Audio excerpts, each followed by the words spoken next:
what a time this has been. I mean, truly amazing. Fantastic. We've just recently lived through this moment, this day, this unspeakable, unfathomable day of revelation, where we heard what we think were the 10 pronouncements, the 10 commandments. And we've been encamped at the foot of Mount Sinai ever since. In fact, we're going to stay encamped at the foot of Mount Sinai for a while longer. But we're still digesting. We're still processing what happened. We're still not exactly sure what an awesome moment that was. And we've been trying, because that's kind of a human nature, if you want. We've been trying to make tangible this out-of-body experience that we had just 2 weeks ago. Ish. We went to Moses and we say, help us. Give us something. How do we translate this into everyday life? And so Moses went out of his way to give us, a list of rules, a list of practices for us to do. And we told him, we don't really understand this whole thing. We don't really understand, but whatever you are telling us, na'aseh v'nishma, we'll do it. And maybe in the doing of it, we'll understand. We hope that through the doing, we'll understand what's underneath. Because this direct download just was too big for us. So we're really trying to make it tangible. And so maybe the rules and the laws and the practices that Moses gave us, can help us out. And we realize that even that, it's hard. It's hard for us.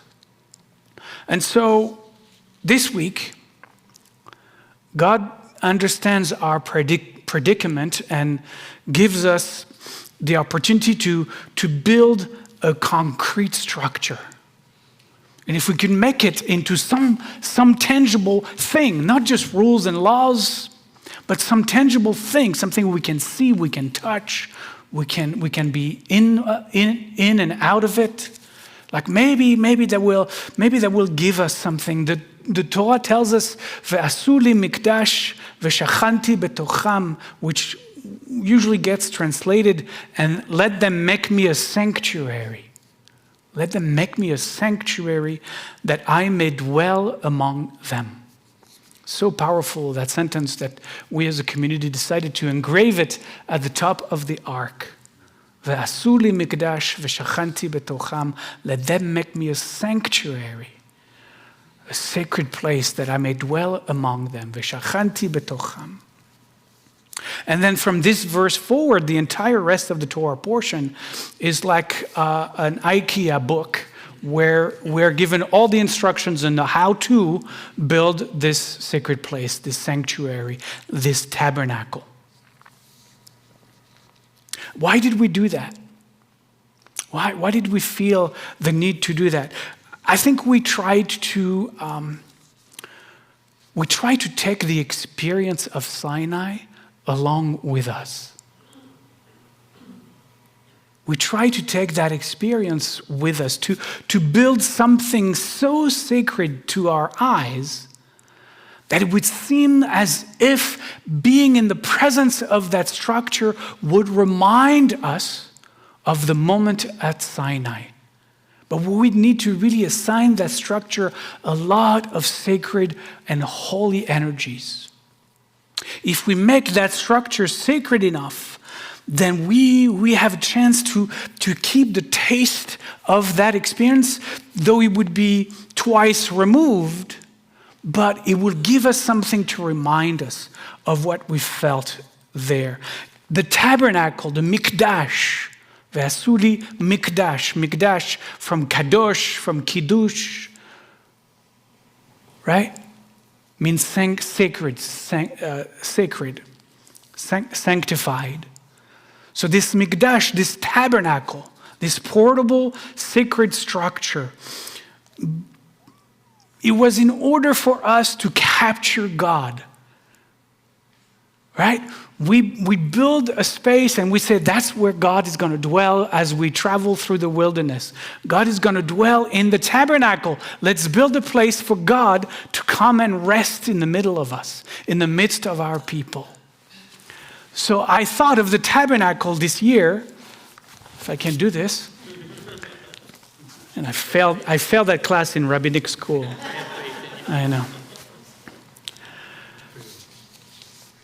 I thought about the tabernacle this year as the structure that would capture God so we can travel with God through the wilderness. I thought, my God, we built a lamp to capture the genie. And so we could travel through the wilderness with the lamp and the genie in it. Fascinating. You see what we did? We said not only do we want to remember Sinai and the awe of Sinai by building this sacred structure, but also we want to bring God with us. We're going to put God in the tabernacle, like the genie in the lamp. I think psychologically there could be books written about this. What was the psychology of, what was the need, the yearning of these people lost in the desert by itself, not knowing where to go next, not knowing that they couldn't go back, knowing that all that was waiting behind them was death. And they have this yearning, this need, let's build something and we're going to put God in it. And God will be with us. Like the genie could protect us and grant us all our wishes. Manna and everything. And that, as I said, that tabernacle and the dimensions of the tabernacle became the dimensions, obviously manifold, of the temple in Jerusalem. So we took this portable structure, this traveling lamp with its genie in it, and we make it in a fixed structure at the top of Mount Zion, in Jerusalem. Mount Zion, hence Zionism, because of Mount Zion and our temple there.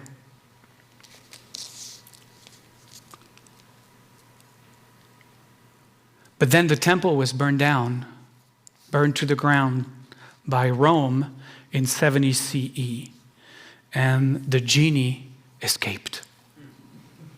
In Kabbalah, or in Jewish tradition, not just Kabbalah, in the entire Jewish tradition, it says that the Shekhinah went into exile. And the temple was destroyed. The Shekhinah, the divine feminine indwelling presence in the world, the Shekhinah was exiled. The genie escaped the lamp. So what are we going to do? How are we going to reconnect with the genie? How we're going to embrace and bring the Shekhinah into our lives again when it could be anywhere now, anywhere. And we decided that we were going to use the same injunction in the Torah, but we're going to apply it differently. The rabbis understood we needed to tweak it a little bit. Ve'asu li mikdash ve'shachanti betocham now would mean let them create sacred spaciousness that I might dwell within them. Because the Hebrew allows for this translation, for this understanding. Let them create sacred spaciousness that I might dwell within them, not among them, within them. Subtle, but powerful distinction. And so what the rabbis did was that they understood that we needed to create a sacred container that was no longer a physical container. Even our synagogues, they are not understood as sacred places. Even if in the Reformed tradition they call synagogues temples, there's all kinds of political reasons and historical reasons for that. I don't have time tonight to do this, but synagogues literally means places of gathering. That's all it means. It's community centers. The rabbis never assigned to space the sacredness. They assigned sacredness from the world of concrete space to the world of time. That's what they did. That's the magical trick that the rabbis did. And now time became the lamp of my terrible metaphor. And so what we needed to do, according to the rabbi, is to make the lamp of time holy enough and sacred enough in our own eyes, like we did with the tabernacle in the wilderness, for the genie to come back and dwell within it and dwell within us. Because time is of us. So what would it look like? The rabbi asked, why would it look like to sanctify time? How do we go about doing that? And I'm asking you, what would you do in order to sanctify time? I think we all would do more or less the same things. We would probably make sure that the time that we dedicate to be sacred is unique, is different than the rest of the time. If not, it's not sacred time, which is interesting because the word kadosh, which means sacred, also means separated.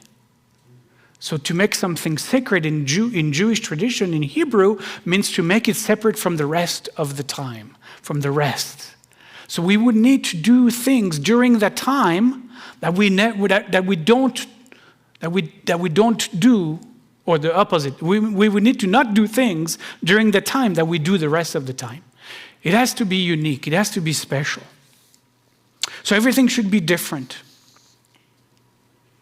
And we should do things, if we're going to do things, we should do things that also, like the tabernacle, give us a taste of Sinai. Give us a taste of the sublime, the taste of revelation. What would that look like, you think? What would we do if you were the rabbis 2,000 years ago and you had this conversation? What would we do? I think we would talk about having some practices that would spiritually elevate us. Beyond the mundane, beyond the material world, we would need to create opportunities for inwardness, right? To break free of this ongoing outward living. We live always for what's out there. This time, if we want to make it sacred time, I think we should do something that brings up inwardness within us. Would you agree? I think if we were sitting in Jerusalem talking amongst us rabbis, we would say that would be a thing we would like to do. I think we would say, you know what, we would need to let go of the world. We would need to let go of the world. Like a retreat. A retreat. A time that would be like a spiritual retreat. I think we would want to dwell in stillness. And just let go of all the busyness of stuff. Because the rest of the time, we're just so busy, running here, running there, and right, we would need to stop. We would need to stop that. We would need to stop that. And we would need to let go of all the things that are distractions. All the things that captures our minds, that keep us locked onto things that are not of the soul. That are not inward looking. I think if we all sat together 2,000 years ago and decided those were going to be our main point to create this sacred lamp of time, we would call it Shabbat. Because that's what they did. That is exactly what they did. They sat together and they said, how can we do this? Well, we're going to do this. Well, what they did is that they also said to us, well, it's nice to think about all the things we want that are good. We want all the things that I shared right now, and I think we would agree. But it's one thing to talk about it. How do we ensure people are able to actually physically really do it? So we'll call the day Shabbat, the day of rest, the day of withdrawing from this busy world. But then we'll give them something to do. We'll give them stuff. We all of us need, it's like the tabernacle. You need the IKEA manifest that tells you, okay, how do you build a sacred time? How do you build sacred time? It doesn't just happen like this. So you do the 3 steps that I shared with you at the beginning of the evening. Those will be the first 3 steps. Create a physical space or a spiritual space within yourself. Give charity and enter into that day bringing light. That would be a way, the doorway into Shabbat. That will be your doorway. The get ready and then enter. We would say, if we want to disconnect from the world, we would say, you and me, because now 2,000 years later, things have changed a little bit. Disconnect from the world, well, turn off your cell phone, turn off your computer, don't turn on the TV, don't get the newspaper on Saturday, right? Just cut the world out for 24 hours, like completely. We would need to do that, because if not, then the world is going to overwhelm us and we won't be able to create sacred time. We would do no work. We would not work. Not only would we not work, but if we are in, between us, family, community, we would not even talk about work. That would be like a taboo topic, because those are the things we do the rest of the week. On this day that we called Shabbat, we agreed on that name. We're not going to talk about work, and we're going to do any work at all. We're going to rest, complete rest. And that actually is hard. We're going to actually allow ourselves to rest. Whew, that's going to be hard, because some of us are workaholics, and some of us, comes that day, will catch up on all the things. The garden, the mail, we'll finally have that time, so we got to catch up. And so we'll lose the sacred time. We'll desecrate the time we have carved for our soul, for our heart. So we'll need to do no work. We need to no talking about work. We need to allow ourselves to rest. This complete allowing of ourselves to do nothing. To do nothing. So what we'll need to do is prepare all the meals beforehand. Right? Prepare all the meals beforehand so that we don't have even to cook. We don't have even to cook. It's all ready to go. We can just warm it up. We make some allowances for 21st century people, right? But we won't cook. We won't do any work. We won't go shopping. We're not going to engage in the capitalist world of material possessions. No shopping, no selling, no buying for 24 hours. Can you imagine the time that would leave us to call our loved ones, those old friends we haven't talked to for a long time, to read that book that has been on our bedside table for how long? It's collecting dust. At this point, you don't even remember why you bought it. If you have little children to play board games, suddenly there is so much to be a part of other people, that are also making this time sacred together with us. We come together in this sacred moment, in this sacred time, to pray, to sing, to dance, to meditate. But all of that would have to be structured, because if you don't structure it, you're not going to do it. So I know a lot of us are, the Orthodox, I can't believe they're doing this, and how restrictive Shabbat, and they can't do this, and they can't do that. But if we were to construct our own time tabernacle, we would probably have to force ourselves to enter into sacred time, because the ego wants distractions. The ego wants movement. The ego wants to be doing stuff. So there we go. And when we get to that place with all the rules and laws that we would have put in place for ourselves, we would have carved for ourselves a day to bring the genie back into the lamp of time. to touch the sacredness of our lives, to touch what truly matters, to no longer be enslaved to social media, to the fake goals that society imposes upon us, and to live from a grounded place with a genie of time by our side, and to make the most out of this life. So this spring, in a few weeks, you'll see an email in your inbox, because I am cooking up a whole 10-week course on learning to keep Shabbat for ourselves. Because I think we need to reclaim our lives from this world and to reclaim our soul from this soulless, heartless place. So I'll invite you. I hope you join me. Ken Yehi Ratzon. Amen.